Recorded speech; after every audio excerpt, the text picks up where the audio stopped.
The COVID-19 pandemic did more than trigger the third capitalist crash in this new century. The combined pandemic plus crash tore away the veneer that had helped people avoid seeing deep social problems and that had allowed politicians repeatedly to evade solutions. Systemic racism, a badly broken education system, a cash corrupted politics, ecological degradation, symptoms of a larger sickness become clearer and more acute every day. My new book, The Sickness is the System: When Capitalism Fails to Save Us from Pandemics or Itself, is a compilation of essays that aims to explain how and why the sickness underlying all these symptoms is the economic system, capitalism. Historians remind us how the bubonic plague or Black Death provoked the final phase of European feudalism, because that pre-capitalist system was already sick with its problems and internal weaknesses. The possible parallel with COVID-19 and global capitalism today is a logical inference that this book explores. Capitalism has three basic economic problems it has never solved. First, it organizes its enterprises, factories, offices, and stores undemocratically. A small minority at the top, owners, major shareholders, directors, make all key decisions, impacting employees who are the enterprise's majority. But it is not accountable to those employees. That's not democratic. Second, capitalism is unstable. Its business cycles recur, on average, every 4 to 7 years, everywhere. They damage and disrupt enterprises, jobs, families, educations, politics, and so on. And third, capitalism generally fosters and deepens inequalities of wealth and income.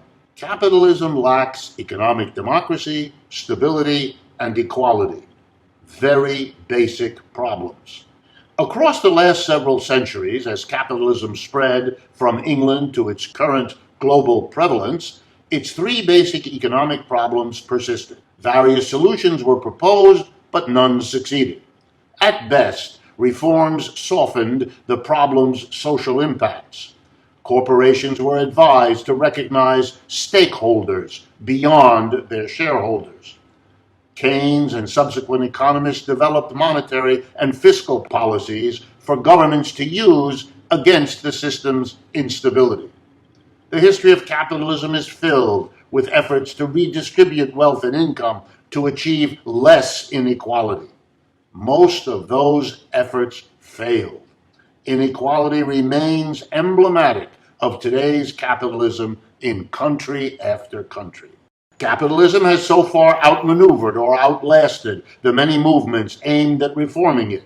Capitalistic forces even managed to transform the most powerful of global movements against capitalism, namely socialism, into another version of itself. From a comprehensive opposition to capitalism per se, socialism became instead a movement advocating for the state to control or even replace private capitalists with state officials and private enterprises with state-operated enterprises.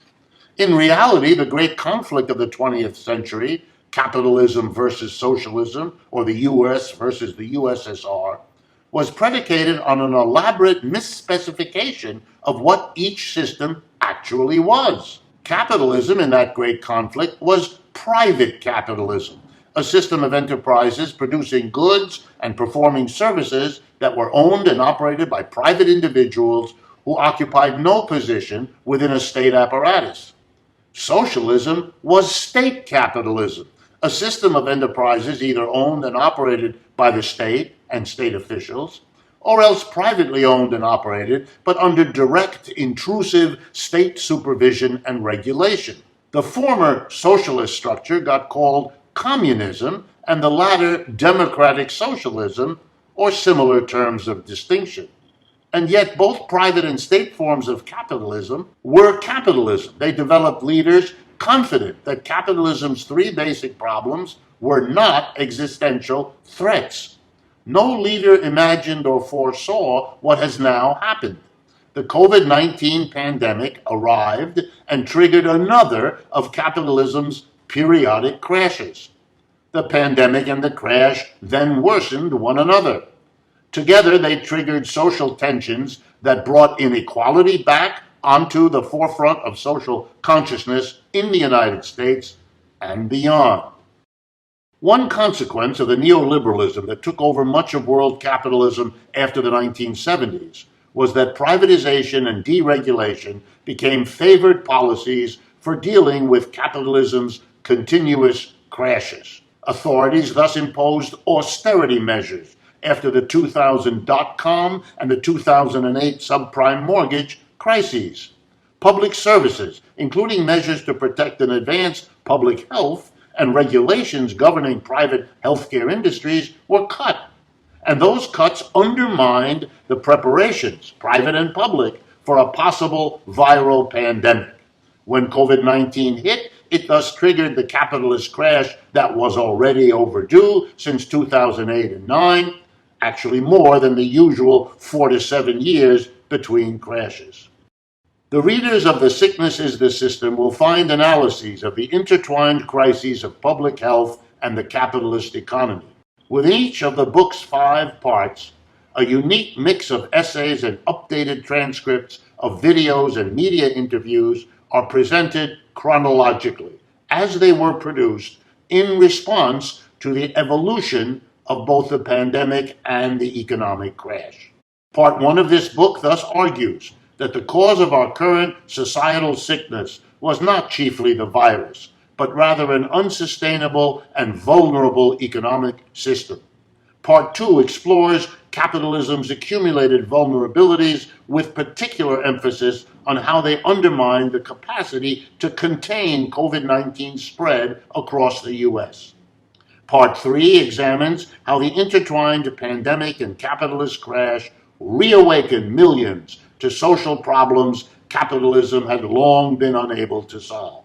The system had deferred seriously addressing what activists demanded in the way of ending racism, unemployment, sexism, poverty, inequality, political corruption, and so on. Pandemic capitalism forcefully returned these problems to the forefront of public awareness. Whenever capitalism has been challenged as a system, voices of reform arise.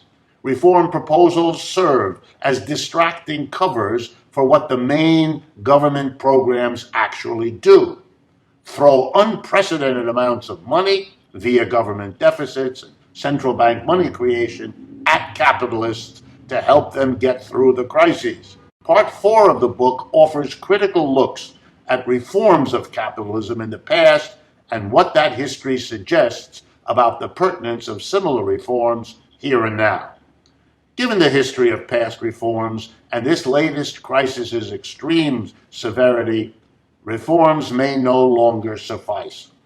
There are signs that this time reform demands may get swept up into social movements for transition beyond capitalism, the system itself. Such revolutionary movements will define their goals as making sure that the set of changes now arising will not only be achieved, but will also endure. Part 5 of the book considers today's case for and the possibilities of changing the capitalist system as a whole. All economic systems are born, evolve, and die. As they decline, eventually alternative systems replace them. The catastrophic coincidence of a viral pandemic and an economic crash places extreme pressure on our institutions and ways of thinking. Yet there were always critical strains of thought and social movements that understood that we can and should do better than capitalism. I hope that The Sickness is the System builds on the feeling and thinking of those today who grasp this critical moment in capitalism's history. Learn more about The Sickness is the System at www.democracyatwork.info.